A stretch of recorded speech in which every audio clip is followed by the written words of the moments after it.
لو تناهيتم إلى سر الحياة وصنعتم كائنا حيا نرى. ہماری جو ینگ جنریشن ہے وہ مذہب کو چھوڑ کر پڑھے لکھے لوگوں کی طرف جا رہی, جن کو عرف میں پڑھا لکھا کہا جاتا ہے, حالانکہ ان میں تو اللہ کا خوف ہی نہیں ہے. وہ خود سمجھ میں نہیں آئے گا تو آپ کو کہاں سے سمجھائیں گے. وہ اتنا بڑا سائنسدان اسٹیفن, کیا نام تھا یار اس کا, جس کا انا للہ ہو گیا, اسٹیفن ہاکنگ, کتنا بڑا سائنٹسٹ تھا. اس کی کھوپڑی نے اس کو غلط گائیڈ کیا خدا کے معاملے میں. انسان کا سب سے بڑا مسئلہ پتہ ہے کیا ہے؟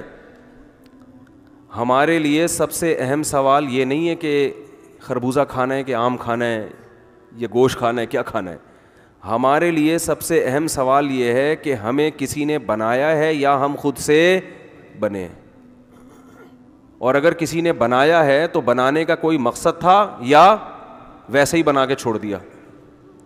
اور اگر کوئی مقصد ہے تو وہ مقصد کیا ہے؟ دنیا میں ہم آئے ہیں تو ہمیں, اگر ہم خود سے آئے ہیں تو ہمیں ان سوالات کے جوابات کی ضرورت ہے ہی نہیں کہ اتفاق سے کوئی چیز بن گئی تو جاؤ جو مرضی کرو. ایک ایتھیسٹ نے سوال کیا خدا کے بارے میں, ایک مشہور ایتھیسٹ ہے, بہت الٹے الٹے سوالات کر کے لوگوں کو کنفیوژن میں ڈالتا ہے. سوال یہ کیا کہ یہ جو مسلمان کہتے ہیں خدا ہے اور اس نے جہنم بنائی, اس نے جنت بنائی, اگر تم اس کی عبادت کرو گے تو جنت میں جاؤ گے, عبادت نہیں کرو گے تو کہاں جاؤ گے؟ جہنم میں. تو اس نے کہا کہ کامن سینس کی بات ہے کہ خدا اگر ہے تو اس کو کیا پڑی لوگوں کو جہنم میں ڈالے. وہ یہ تو بچے ضدی ہوتے ہیں نا کہ مجھے یہ کھلونا چاہیے, نہیں ہوگا تو میں یوں کر دوں گا, میں یوں کر دوں گا. تو خدا کو اپنی عبادت کی اتنی پرواہ پڑی ہوئی ہے کہ یار میرے سامنے سجدہ کرو, نہیں تو آگ میں پھینک دوں گا. ہیں تو کیا معاذ اللہ خدا کا ظرف اتنا چھوٹا ہے کہ جو اس کی عبادت نہیں کرے وہ اٹھا کے آگ میں ڈال دے گا؟ یعنی دنیا میں اگر اولاد باپ کی ایسی نافرمانی کرے تو باپ کا ظرف بعض دفعہ بڑا ہوتا ہے, کہتا ہے جا بیٹا میں نے تجھے پیدا ہو گیا, جا چھوڑ یار, جا جو لائف کو انجوائے کر, مجھے ٹینشن نہ دے, بس یہی کرے گا نا بہت زیادہ. اور ظرف چھوٹا ہوگا تو چمبے لگائے گا اس کے.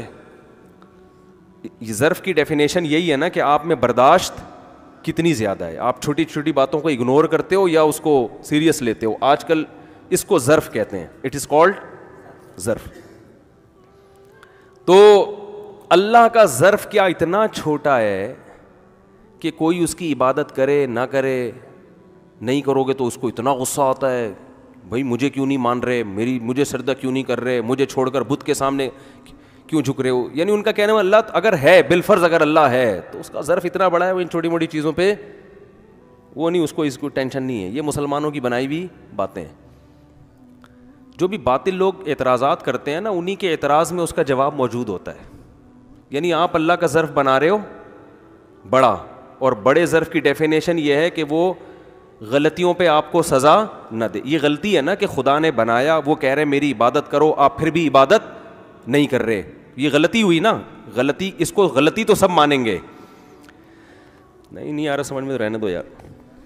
دیکھو اس کو جب خدا کہہ رہا ہے کہ میری عبادت کرو, 5 ٹائم نماز پڑھو اور رمضان کے روزے رکھو اور میری توحید کے قائل ہو, میرے ساتھ کسی کو شریک مت کرو, یہ غلطی ہے نا. لیکن ان کا کہنا یہ تھی, اس کا ملحدین کا, کہ خدا اس غلطی پر ایسا نہیں ہے کہ وہ ضدی بچوں کی طرح, جیسے بچے ضدی ہوتے ہیں نا, مجھے یہ چاہیے, مجھے یہ نہیں دیا تو پھر ہم یوں کریں گے, اور ایسے تو اللہ بھی غصے میں آ رہا ہے, میں پھر جہنم میں پھینکوں گا, میں یوں کر دوں گا, میں یوں کر دوں گا, میں ایسے کر دوں گا. تو اس کا مطلب معاذ اللہ کا ظرف ایسا ہی ہے جیسے بچوں کا ظرف ہوتا ہے. یعنی اللہ غلطیوں پہ, اتنی سی غلطیوں پہ اتنی بڑی بڑی سزائیں کیوں دیتا ہے؟ خلاصہ یہ نکلا کہ اللہ غلطیوں پہ سزا نہیں دے گا. تو ان لوگوں سے میرا سوال یہ ہے کہ آپ کو چونکہ اللہ کی آپ کے دل میں اہمیت نہیں ہے نا, کہ اللہ کی عبادت اور اللہ کی توحید, آپ کی نظر میں یہ غلطی کوئی اتنی بڑی غلطی نہیں ہے. لیکن اگر ہم اس بیس پہ اللہ کا انکار کر دیں یا اللہ کی جہنم کا انکار کر دیں تو پھر کچھ غلطیاں ایسی ہیں جو آپ کی نظر میں بھی بہت بڑی بڑی غلطیاں ہیں.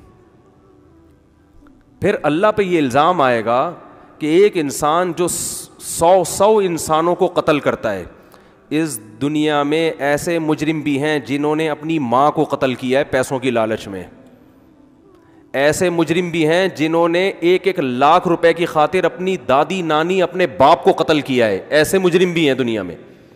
ایسے مجرم بھی ہیں جنہوں نے لاکھوں انسانوں کا خون بہایا ہے. اس کا مطلب پھر یہ ہوا کہ اللہ کا نظام ایسا کرپٹ نظام ہے کہ اس نے بنا کے چھوڑ دیا, لیکن آخرت میں سزا کا کوئی تصور اس نے نہیں رکھا. دنیا میں تو سزا ملتی نہیں ہے, وہ تو لاکھوں میں کسی ایک کو ملتی ہے, اور وہ بھی پوری سزا کبھی بھی نہیں ملتی. ایک دیکھو ہیروشیما اور ناگاساکی پہ جو ایٹم بم گرایا گیا اور لاکھوں معذور بچے پیدا ہوئے, جنہوں نے یہ جرم کیا تھا, کیا ان کو دنیا میں سزا ملی ہے؟ بلکہ وہ اس بم برسانے کے بعد دنیا کی سپر پاور بن گئے, اور آج جاپان بھی ان کو سلوٹ کر رہا ہے. بہت مشکل ہے بات سمجھانا. وہ اسی وجہ سے تو انہوں نے ایٹم بم گرائے تھے کہ ان کو پتا تھا اس سے بدنامی تو ہوگی, لیکن نام بھی اسی سے ہوگا. ٹھیک ہے نا, شاعر نے کہا ہے نا, بدنام جو ہوں گے تو کیا نام نہ ہوگا. آج جاپان بھی سلوٹ کس کو کرتا ہے؟ امریکہ کی پالیسیوں پہ چلتا ہے. وہ کوئی سزا نہیں ملی, بلکہ اور فائدہ ہو گیا. اور اگر سزا مل بھی جاتی تو جہاں لاکھوں انسان جو معذور پیدا ہو رہے ہیں, اور پتہ نہیں کب تک ہوتے, ابھی بھی ہوتے ہیں, تو ایک انسان کو آپ کتنی سزا دے سکتے ہیں؟ اگر ایک جس نے یہ پالیسی بنائی ہوگی, جس نے یہ کام کیا ہوگا, یا اس پائلٹ پہ اگر آپ ڈال دیں جس پائلٹ نے بم گرایا, اس کو کیا سزا ملی؟ بہت زیادہ ایک گردن اڑا دی جاتی, قتل ہو جاتا, ختم. یہ پوری سزا تھوڑی ہے. دیکھو ایک انسان اس دنیا میں ایک عام آدمی کو قتل کرتا ہے, کسی چرسی کو, دنیا میں اس کی سزا بھی پھانسی کا پھندا ہے. ایک انسان اپنے باپ کو قتل کرتا ہے, دنیا میں اس کی سزا بھی پھانسی کا پھندا.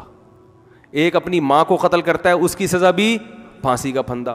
ایک ملک کے سربراہ کو قتل کرتا ہے, اس کی سزا بھی پھانسی کا پھندا. حالانکہ ان تمام قتلوں کی نوعیت میں زمین اور آسمان کا فرق ہے. اور یہ بھی جب ہے جب اصل قاتل پکڑا بھی جائے اور اس کو پھانسی پہ لٹکا بھی دیا جائے. ورنہ ہوتا ہی ہے کہ قتل کوئی اور کرتا ہے, پکڑا کوئی اور جاتا ہے. تو خدا اگر نہیں ہے اور خدا نے جہنم نہیں بنائی, اس کا مطلب پھر خدا معاذ اللہ غلط ہے کہ اس نے انسانوں کو پیدا کر کے چھوڑ دیا اور ان کو بے لگام کر دیا کہ جو چاہے کرتے پھرو, کوئی پوچھنے والا نہیں ہے. دنیا میں دو نظریے ہیں, خوب یاد رکھیں.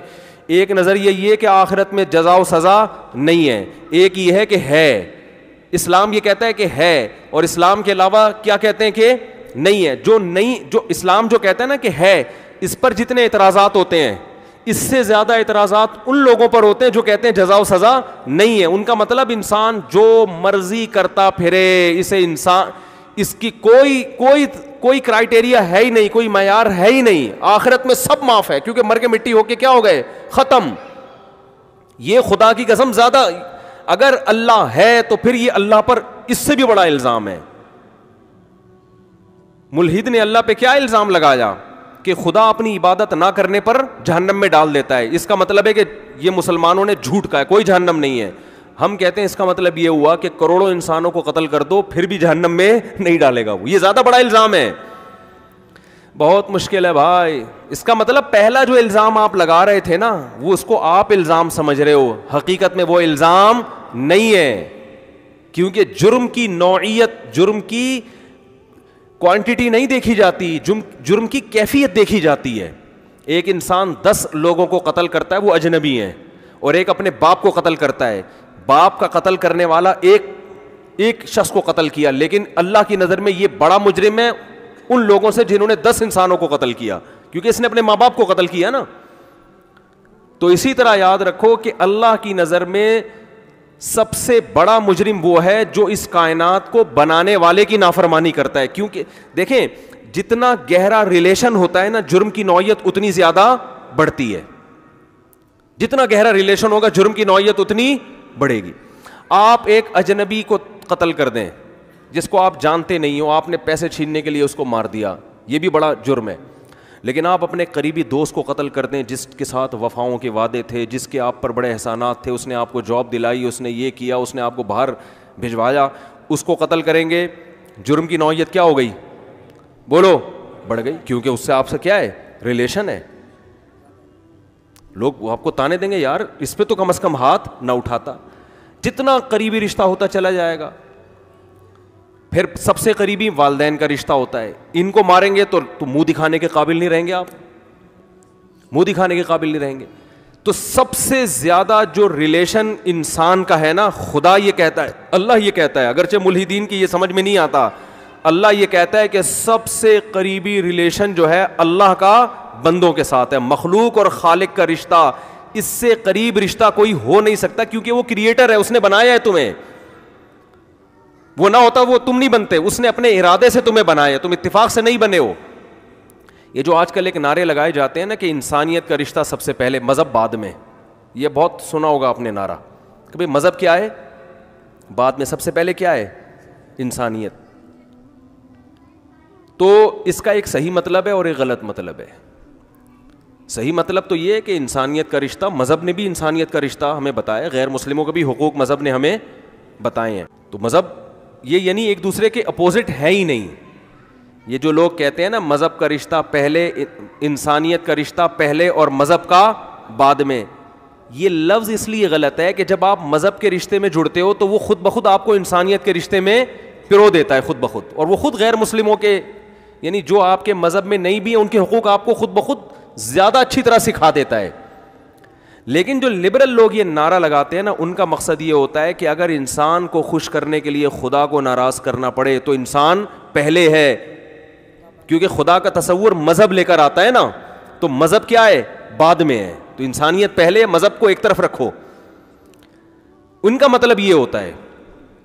تو یہ غلط ہے, اس لیے کہ مذہب اگر صحیح مذہب ہے نا, غلط مذہب نہیں ہے, تو وہ آپ کو خالق کے حقوق سکھا رہا ہے, اور خالق اور مخلوق کا رشتہ پہلے ہے اور مخلوق کا آپس میں رشتہ بعد میں ہے.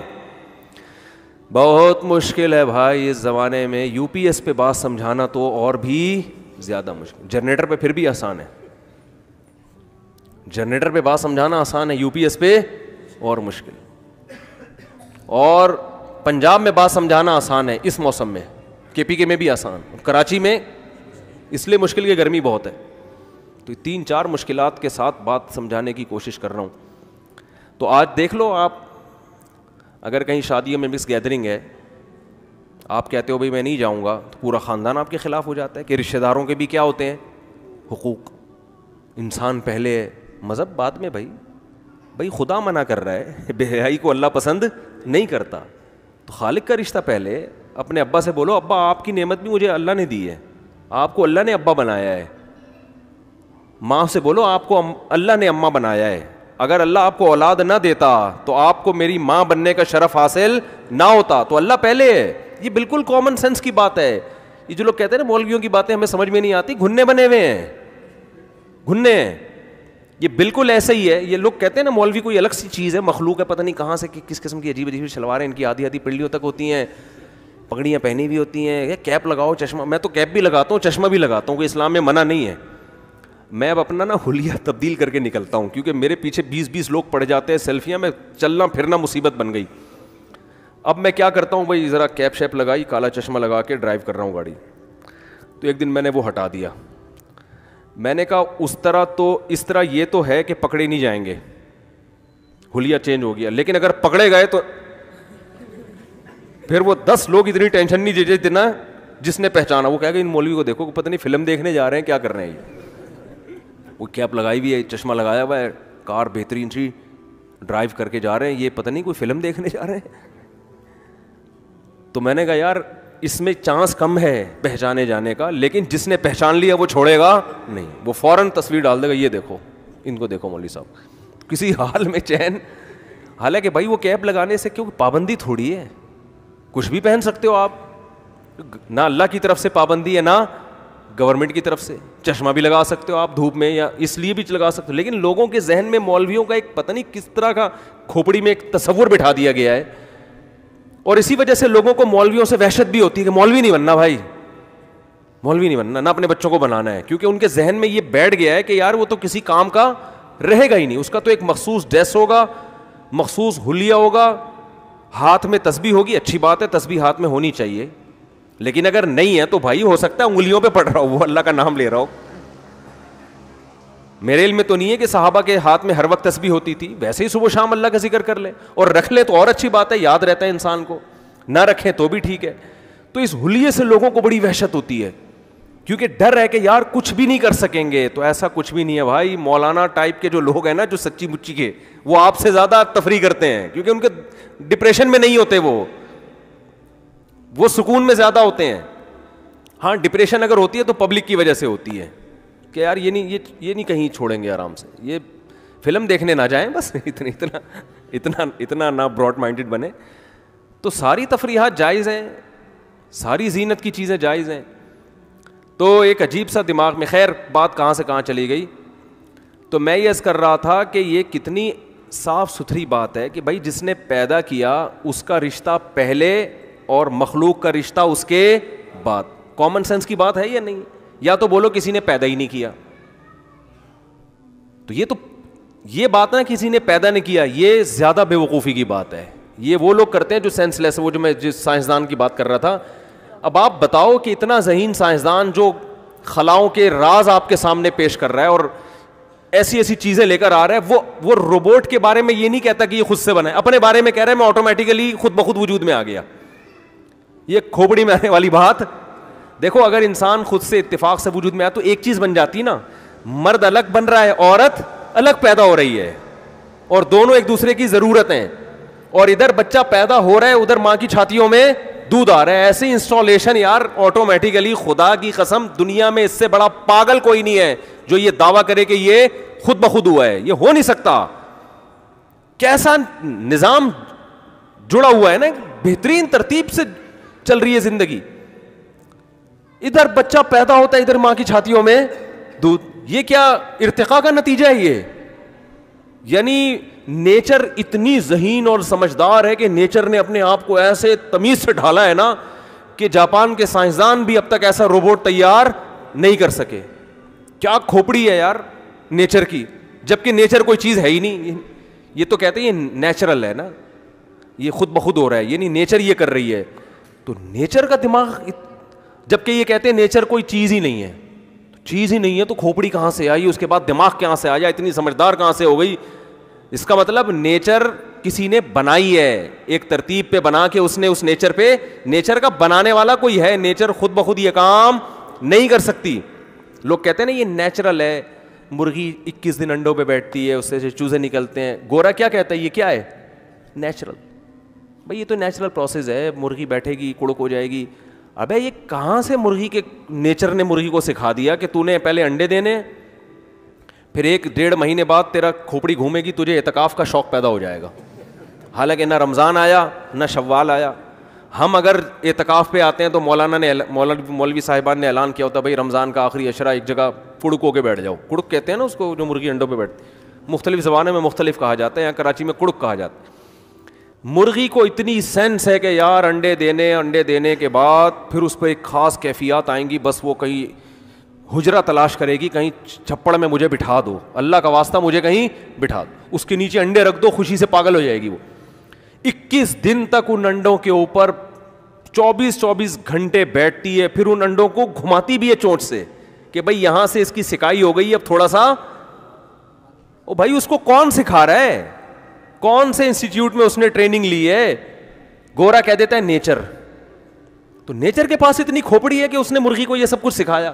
پھر جو اس سے چوزے نکلتے ہیں کیسے ان سے محبت کرتی ہے, کیسے ان کو پروں میں, او بھائی اس کے بعد اس کی ٹون ہی چینج ہو جاتی ہے مرغی کی. میں نے تو مرغیاں بہت پالی ہیں نا. ایک مرغی میں اپنے گھر میں لے کر آیا تھا, وہ بیچاری ذرا کمزور سی تھی, تو پرانی مرغیوں نے اس کی ایسی کی واٹ لگانا شروع کر دی. واٹ اس لیے میں ابھی کے پی گیا, ایک پٹھان بھائی مجھ سے ملے, کہہ رہے ہیں یار مفتی صاحب آپ نے تو فلاں کی واٹ لگا دی. دیکھو اردو ایکسپورٹ ہو رہی ہے یہاں سے, ٹھیک ہے نا. اردو زبان الحمدللہ, اردو کے وہ الفاظ جو خاص کراچی کے ہیں وہ کافی دنیا میں پھیل رہے ہیں. تو جو کمزور سی مرغی لے کر آیا نا میں, تو وہ پرانی مرغیوں میں جیلسی بہت ہوتی ہے, وہ نئی مرغی کو برداشت نہیں, اس کی مار کے ایسی کی تیسی کر دی. میں نے اس بیچاری کو کہیں, میں نے کہا اس کے لیے پارٹیشن کرو ورنہ یہ انا للہ ہو جائے گا اس کا. اس کو پارٹیشن کر کے ہم نے الگ کر دیا. وہ تھوڑے دنوں میں وہی نیچر نے اس کو سکھایا کہ اب کڑک ہو کے بیٹھ جاؤ. انڈے منڈے رکھ دیے ہم نے اس کے نیچے, 12-13 انڈے تھے, وہ جناب ان کو سیتی رہی ہے, اور 21 دن کے بعد سارے چوزے نکل آئے. اب تو اس کی ٹون کیا ہو گئی. پہلے یہ آگے آگے ہوتی تھی, وہ مرغیاں پیچھے پیچھے. اب وہ 8-10 مرغیاں آگے اور یہ ان کے پیچھے. یعنی کیا مطلب, نئی جو نسل ہے نا اس کے تحفظ کے لیے گورا کہے گا کہ نیچر نے اس کے اندر کانفیڈنس پیدا کر دیا تاکہ یہ اپنے بچوں کو بولو پال سکے. نیچر تو پھر گورے سے بھی زیادہ ذہین ہے بھائی, وہ ہے کہاں, اس کو لے کر آؤ, ہم اس نیچر کی پوجا پاٹ شروع کر دیں, اس کو ہم کھلائیں پلائیں, اس کا شکریہ ادا کریں. کہاں ہے وہ نیچر, وہ فطرت ہے کہاں جو اتنے ذہین ہے کہ جس نے بچوں کی تربیت کے لیے اس کمزور مرغی میں ایسی موٹیویشن پیدا, حالانکہ وہ کمزور ہے ابھی کیونکہ 21 دن اس نے تمیز سے کھایا پیا نہیں ہے, وہ تو ادھوئی ہو چکی ہے, لیکن اس میں کانفیڈنس اور بہادری اتنی زیادہ کہ اس نے کہا بھائی بزبان حال کہہ رہی تھی کہ ہاں کسی میں دم ہے تو آئے نا ذرا, اب دیکھتے ہیں. یہ نیچر نے اس کے اندر یہ صلاحیت کیوں پیدا کی, کیونکہ نیچر اس سے نسل بڑھوانا چاہ رہی ہے, کیونکہ اگر اسی طرح ہونے لگا تو وہ نہیں مرے گی, اس کے 12 چوزے بھی مر جائیں گے, وہ 12 بچے بھی مر جائیں گے. فطرت نے اس کو اب کانفیڈنس پیدا کیا, بھائی پہلے تو مر جاتی کوئی مسئلہ نہیں تھا, اگر اس طرح سے مرغیوں کو طاقتور مرغیاں مارنا شروع کر دیں پھر تو نسل ہی ختم ہو جائے گی. فطرت نے اس میں کانفیڈنس پیدا کیا اور بہت سارے میسج انسانوں کو بھی دیے کہ عورت کے لیے بچے جتنا زیادہ اس میں کانفیڈنس پیدا کرتے ہیں نا, کمزور عورت کو جتنا سپورٹ کرتے ہیں ماں کو, اتنا شوہر اور اتنا کوئی اور نہیں کرتا. اور اسی بچے پیدا کرنے سے فیملی پلاننگ والے کیا کر رہے ہیں, عورت کو روک رہے ہیں, کیونکہ ان میں تقویٰ نہیں ہے نا, تو ان کی نیچر بھی ان کو غلط گائیڈ کر رہی ہے. میں نے بتایا نا کہ قرآن کہہ رہا ہے اگر تقویٰ نہیں ہوگا تو تمہیں گائیڈنس کیسی ملے گی, غلط. تو چونکہ ان میں تقویٰ نہیں ہے نا, تو یہ بھی عورت کو کہنے 2 بچے اچھے, اس کا مطلب عورت کا فیوچر آپ کیا کر رہے ہو, برباد. نہ اس کے پاس بیٹے ہوں گے نہ بیٹیاں ہوں گی, اور ہمیشہ تھوڑی ایسی جوان رہے گی وہ. میں نے اس مرغی کو دیکھ کے کہا, میں نے کہا یار دیکھو اس کے بچے ہوئے, ایسا کانفیڈنس. اس نے کہا بھائی میرے 12 بچے ہیں بھائی, ان میں 6 نر ہیں 6 مادہ ہیں, داماد بھی ملیں گے اور بہویں بھی ملیں گی مجھے. ایسی کی تیسی, اب کوئی آئے تو صحیح دیکھتی ہوں. ان سے محبت اور ان کی حفاظت کے جذبے نے اس میں آگ بھر دی, آگ بھر دی. وہ جیسے وہ ایک قصہ ہے نا کہ 2 چڑیائیں جو ہے نا وہ ہوا میں اڑتی بھی جا رہی تھیں. ایک چھوٹی چڑیا تھی ایک بڑی چڑیا, تو جیٹ طیارہ گزرا قریب سے, تو اس سے ان کے پر چڑیاؤں کے جو ہے نا وہ اکھڑ گئے. وہ تو اس کی تو اسپیڈ ہوتی ہے اور وہ آواز بڑا ہڑنگ کر کے گیا.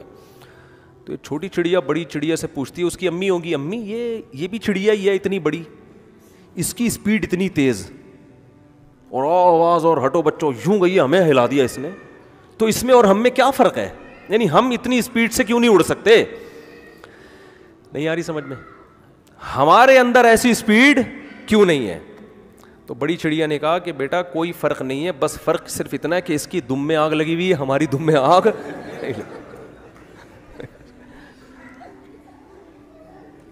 یہ مثال دیتے ہیں ٹائم لینڈر والے, بڑی خاندانی مثال ہے. اس کی دم میں آگ لگی ہوئی ہے, ہماری دم میں آگ نہیں لگی. کاپی رائٹ کا مسئلہ ہو جائے گا نا, اس لیے میں بتا رہا ہوں کہ ان کی مثال ہے یہ. اس کی دم میں آگ لگی ہے. تو ماں کے جب بچے پیدا ہوتے ہیں نا تو ماں کی دم میں آگ لگ جاتی ہے. مرغی کے جب چوزے ہوتے ہیں تو اس کی دم میں آگ, پھر اس کی اسپیڈ وہی ہوتی ہے جو جیٹ تھی. اب کوئی آ کے دکھائے, یہ نیچر ہے, نیچر کا آلٹرنیٹ نہیں ہوتا. عورت کو بچوں سے جو سکون ملتا ہے نا, اس کو جو ایک احساس پیدا ہوتا ہے کہ میں مضبوط ہوں, یہ کسی اور چیز سے مل ہی نہیں سکتا. اس کا علاج سائنسدانوں کے پاس نہیں ہے, نہ نفسیاتی ڈاکٹروں کے پاس ہے. نفسیاتی ڈاکٹر ٹیبلٹ دے دے کے اور کاؤنسلنگ کر کر کے الٹی سیدھی چیزیں کرتے رہیں گے, وہ اپنے حساب سے کر رہے ہیں. یہ اصل حل نہیں ہے اس کا, نیچر سے تھوڑی کوئی لڑ سکتا ہے بھائی. تو میں یہ کہہ رہا تھا وہ اتنا بڑا سائنسدان تھا لیکن اس کی کھوپڑی نے صحیح کام نہیں کیا. اس نے کہا یہ کائنات بغیر کسی خدا کے چل رہی ہے. تو یہ جب تک تقویٰ نہیں ہوتا نا آپ کے اندر, قرآن تبھی تو کہتا ہے کہ بل لما یذوقوا عذاب, کبھی قرآن کہتا ہے انہوں نے میرا عذاب نہیں چکھا ہے اس لیے یہ ہری ہری سوچ رہی ہے, بیٹھ کے باتیں کر رہے ہیں. کبھی کہتے ہیں کہ قرآن کہتے ہیں خواہشات کے غلام ہیں یہ. کبھی قرآن کہتا ہے ناشکرے ہیں یہ لوگ, کفور ہیں, کفور بڑے ناشکرے, پیدا کرنے والے کو بھول گئے ہیں. بہت سارے لقب اللہ نے ان کو دیے جو خدا کے منکر ہیں, کفور, ناشکرے اور جلد باز, بہت سارے لقب دیے اللہ نے. تو خیر جلدی سے بات کو سمیٹ کے میں ختم کرتا ہوں. میں یہ عرض کر رہا تھا کچھ چیزیں 2 اور 2 4 کی طرح واضح ہوتی ہیں, کچھ چیزیں 2 اور 2 4 کی طرح غلط ہوتی ہیں. سارا مسئلہ ہوتا ہے ان بیچ کی چیزوں کا کہ جو حکمت کی باتیں جو اللہ ہر ایک پر نہیں کھولتا, اس میں اگر آپ لالچی لوگوں کو سنیں گے تو بسا اوقات وہ آپ کو غلط گائیڈ کرنا شروع کر دیتے ہیں. اس کا نتیجہ یہ نکلتا ہے کہ آپ غلط کو صحیح سمجھ کے کرنا شروع کر دیتے ہیں. تو اس میں سوائے پیغمبروں کے آپ کے پاس کہیں سے بھی آپ کو صحیح گائیڈنس نہیں ملے گی. یقین نہ آئے تو جن کے پاس پیغمبروں کی تعلیمات نہیں ہیں ان کے حالات آپ جا کے دیکھ لو. دھکے اتنا کچھ ہو کے بھی دیکھو اللہ نے ان کو وسائل اتنے زیادہ اس لیے دے دیے, شاید یہ حکمت ہو کہ اگر وسائل کی کمی سے دھکے کھا رہے ہوتے نا, ہم کہتے ہیں بھائی یہ تو اس لیے.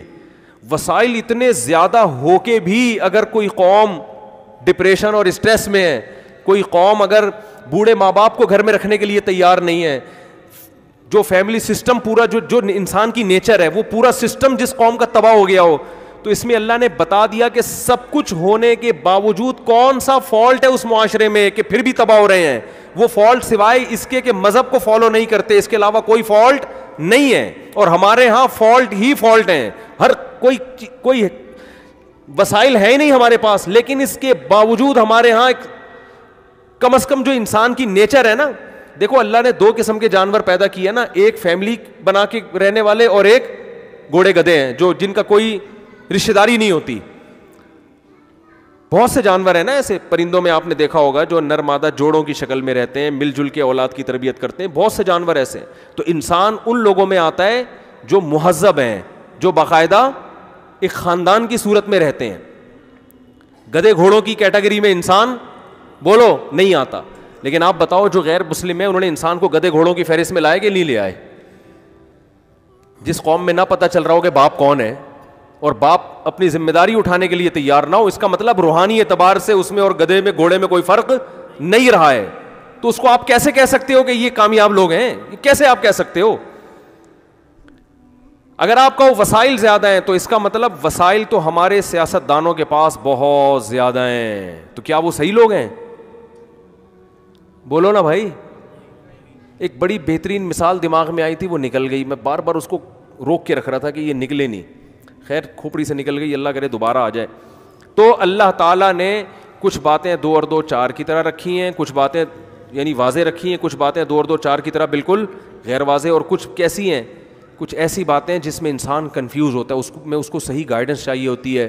تو اگر آپ کے اندر تقویٰ ہوگا تو آپ کو ایسے لوگوں کو اس میں آپ کو فالو کرنا پڑے گا جن میں خود تقویٰ اور للہیت ہو. اگر آپ نے ایسے لوگوں کو فالو نہیں کیا تو وہ صحیح کو غلط اور غلط کو صحیح کر کے آپ کو جہنم کے ایندھن بنا دیں گے, وہ آپ کو غلط رخ کی طرف آپ کو لے جائیں گے.